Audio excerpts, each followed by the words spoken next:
Subscribe करें MSS भक्ति आराधना। धर्म, संस्कृति व पौराणिक कथाओं का अनूठा संकलन। सृष्टि के प्रारब्ध से मानव जीवन की रचना विषय पर आइए आज हम बात करते हैं आचार्य भास्कर जी से। एक समय की बहुत पुरानी बात है और जब सर्वशक्तिमान परमात्मा इच्छा किए कि संसार बनाने की इच्छा किए, इसकी रचना की इच्छा किए, तो उन्होंने इच्छा से, अपनी इच्छा शक्ति से पहले बड़े बड़े दिग्गजों को बनाया, जैसे वायु, यम, कुबेर इत्यादि, वरुण, अहंकार, ऐसे बड़े बड़े दिग्गजों को बनाए। और बनाने के बाद उनसे कहे कि चलो भाई अब संसार का कार्य शुरू करो। तो ये लोग हाथ जोड़ लिए, कहे परमात्मा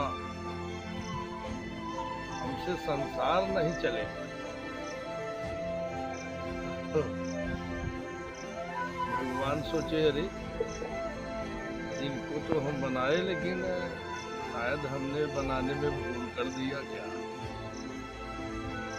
तो कहे कि अच्छा ठीक, चलो इनको किसी काम में तो ले ही लेते हैं। तो फिर विचार किए कि इनसे नहीं बनेगा, ये कार्य तो मनुष्य ही कर सकता है। तो मनुष्य की रचना के लिए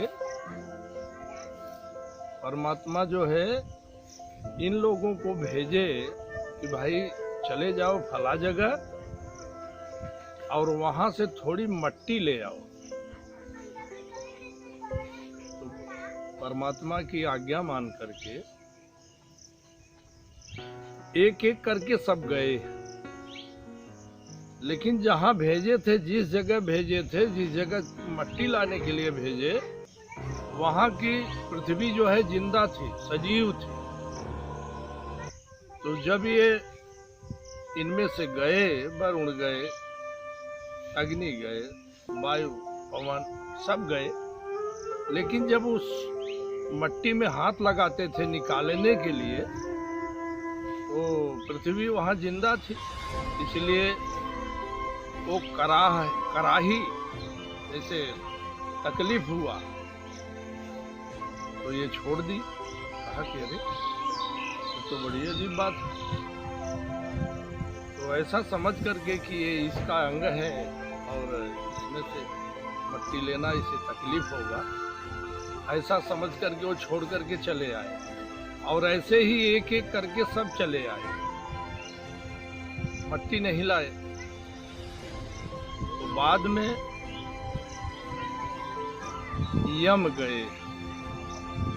जब यम गए, लेकिन कोई किसी से कुछ कहता नहीं है कि वहां क्या हो रहा है, बस आकर के चुपचाप खड़े हो जाते तो दूसरे चले जाते।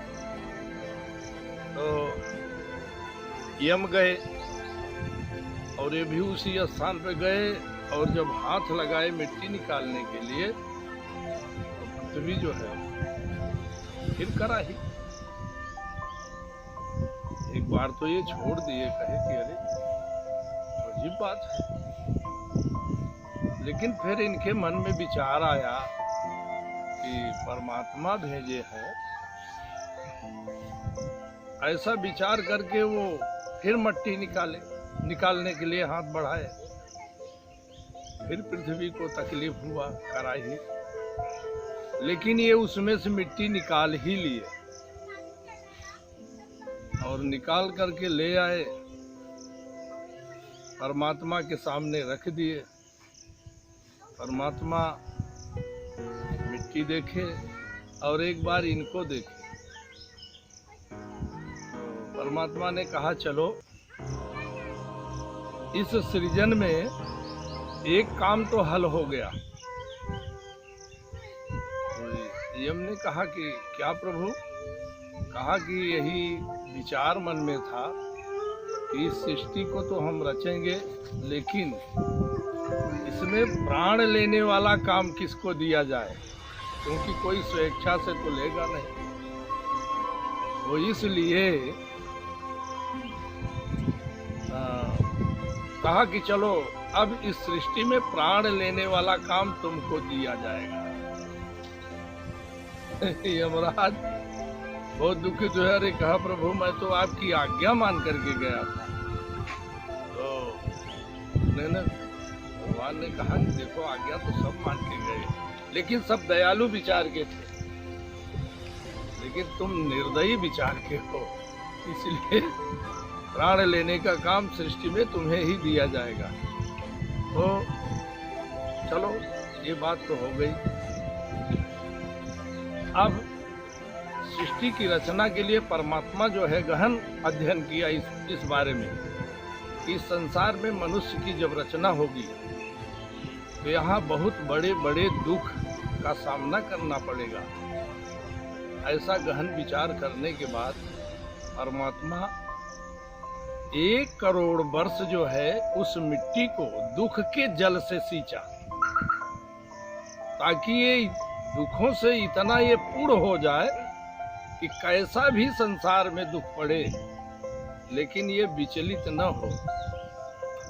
इसलिए देखिए संसार के जितने दुख हैं, सोचने मात्र से ही आदमी का हृदय कांप जाता है, लेकिन जब दुख आकर के उसके सामने प्रस्तुत हो जाता है, हाथ पांव नहीं काम करता, कहीं धक्का लग गया, कहीं कट गया, कहीं कुछ हुआ, नेत्र गायब हो गए, कान से सुनना जो है दूर हो गया, लेकिन फिर भी उस हालत में वो जिंदा रहता है।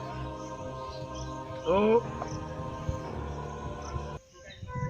इतने दिन के बाद तब उस मिट्टी को जो है एक पुतला का रूप दिया परमात्मा ने, और जब पुतला का रूप दिया और रूप देने के बाद उसमें जीव डाल दिए, माने जिंदा कर दिए उसको।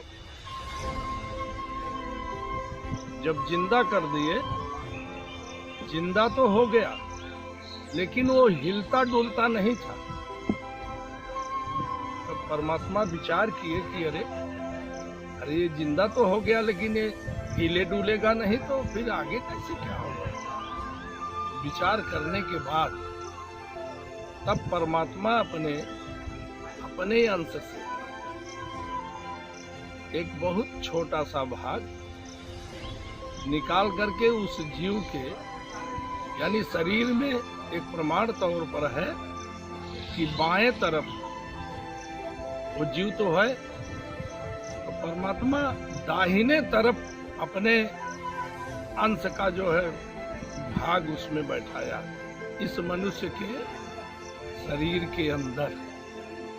और जब परमात्मा का अंश उसमें आ गया तो वो फिर हिलने डुलने लगा। तो परमात्मा ने कहा, जितने बड़े बड़े दिग्गज थे सबको कहा कि इसको प्रणाम करो। तो सबने तो प्रणाम कर लिया, क्योंकि सबको ऐसा लगा कि भाई इसके अंदर परमात्मा निवास कर रहा है, इसलिए सब प्रणाम कर लिए।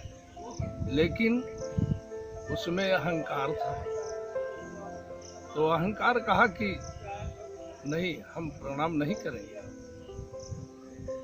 तो परमात्मा ने कहा कि नहीं, प्रणाम करना होगा। कहा कि नहीं, प्रणाम नहीं करेंगे। हमारे सामने बना हुआ ये पुतला, हम इसको प्रणाम क्यों करें। तो परमात्मा ने कहा कि अच्छा, जब तू प्रणाम नहीं करेगा तो ऐसा कर, ये स्वर्ग छोड़ दे, तू जा यहाँ से। तो अहंकार सोचने लगा कि अगर स्वर्ग से चले गए तो हम किसी काम के नहीं रहे। कुछ सोच विचार के बाद तो हाथ जोड़ करके परमात्मा से कहा कि अच्छा ठीक है, हम यहाँ से तो चले जाएंगे, लेकिन जो आपकी हमने उपासना भक्ति कुछ कुछ भी किया है उसका कुछ तो फल दे दीजिए। परमात्मा कहे कि ठीक है तू मांग, और जल्दी मांग और चले जाए यहाँ से जल्दी। तो अहंकार जो है वो कहा कि ठीक है, इस पुतले में आप दाहिने तरफ हैं तो मुझे बाएं तरफ जो है इसमें ही जगह दे दीजिए। परमात्मा सोचे, बोले नहीं ऐसा नहीं होगा। कहा फिर जब परमात्मा बात से मुकर गए तब फिर क्या। और सोचने के बाद परमात्मा उसको मनुष्य के शरीर में बाएं तरफ जगह दीजिए। अब देखिए, सामना तो ठीक है, जीव तो जीव है, लेकिन दाहिने तरफ परमात्मा है और बाएं तरफ अहंकार। अब यही युद्ध जो है तब से शुरू हुआ। अहंकार सोचता है कि इस पुतले को, इस जीव को, इस मनुष्य को हम अपने जो है विधा में लेकर के चलें, और परमात्मा जो है वो सोचता है कि हम अपने। तो इस जीव के अंदर जिस तरफ जाने की व्यवस्था हो जाती है, उसका ध्यान जिसके तरफ ज्यादा जाता है उसी तरफ वो बढ़ता चला जाता है। और यही राम रावण युद्ध है, यही महाभारत गीता युद्ध है। इसीलिए बड़ी बड़ी साधना होती है कि हम परमात्मा के तरफ जाएं, अहंकार के तरफ न जाएं। यही संसार का जो है प्रचलन चालू है तब से। बोलिए सियावर रामचंद्र की।